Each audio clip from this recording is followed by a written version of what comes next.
If you are a subscriber, welcome back. And if you are new here, welcome to the family. My name is Pastor Tarrance King Jr. Can I tell you something? You have cried your last tear last season. Yes, I know people have counted you out. I know you have been stressed. I know you've been praying prayers that felt unanswered. But I hear the Lord saying, get ready for overflow. Not survival, not barely making it, but overflow. Somebody watching this have been living in survival mode for far too long. That peace feels unfamiliar. You've gotten used to struggling, used to disappointment, used to things just falling apart. But God told me to remind you today, this next season is not going to look like your last season. I need you to receive that today because some of you guys have been in a season where everything just seemed like it went wrong. You fixed one problem, then another one showed up. Every time you tried to move forward, something began to pull you back.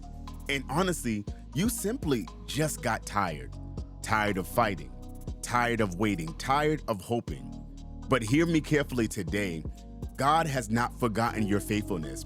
Galatians 6:9 says, let us not become weary in well-doing, for in due season we will reap if we do not give up.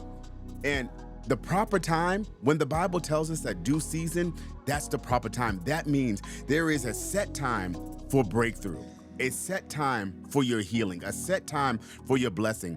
And I believe some of you are closer than you think. And can I be honest? Sometimes God will let things get uncomfortable because he's trying to push you into your next season. You see, comfort can keep people stuck. So God allows pressure to develop movement. That's why some of y'all feel restless lately. You can't settle anymore. You can't stay in environments that keep draining you anymore.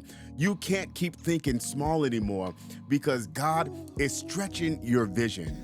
I want you guys to settle in on that. And some people, they won't understand the new you, right? They like you better when you was doubting yourself. They like you better when you was playing small. But when God starts increasing your confidence, your peace, your discernment, suddenly everybody gets uncomfortable. That's because elevation reveals who can handle your growth. And hear me today, my brother and my sister. Stop apologizing for becoming who God has called you to be. You prayed for growth.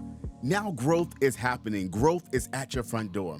You prayed for elevation. Now God is shifting things around you. You prayed for favor. Now doors are opening that you didn't even knock on. Isaiah 60:22, it tells us when the time is right, it says that I, the Lord, will make it happen. Not people, not luck, but it is the Lord that is opening every door for you right now. You just got to hold on. That means what God has for you, it cannot be blocked by people.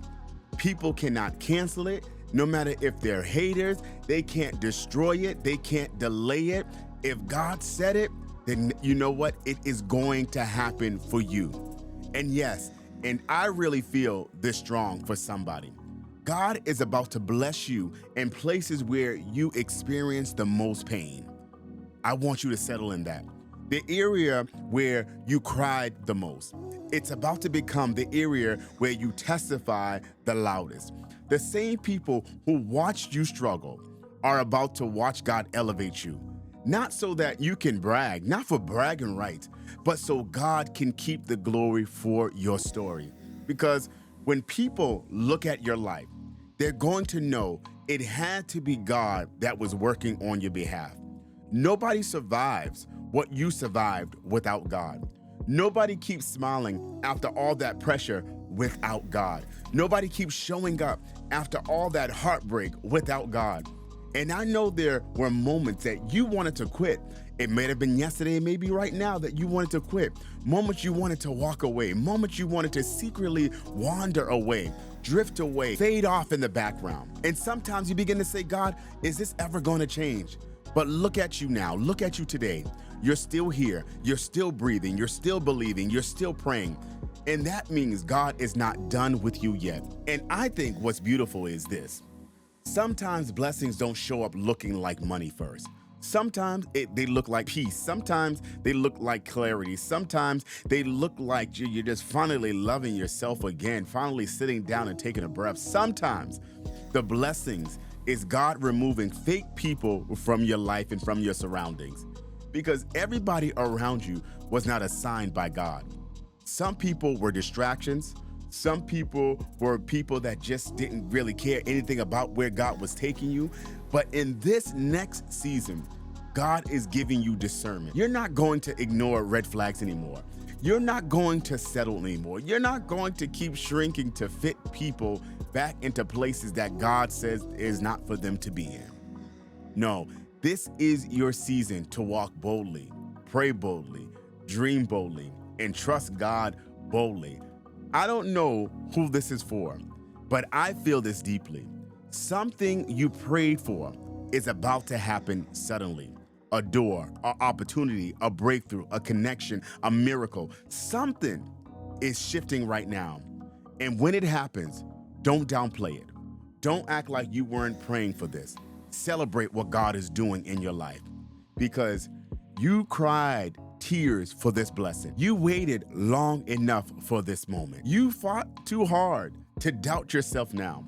So lift your head up, smile again, hope again, pray again, because your current situation is not your final destination. God is about to do exceedingly, abundantly, above all that you could even ask or think. So I want you to write that in the comments. God is about to do exceedingly, abundantly, above all that I can ask or think.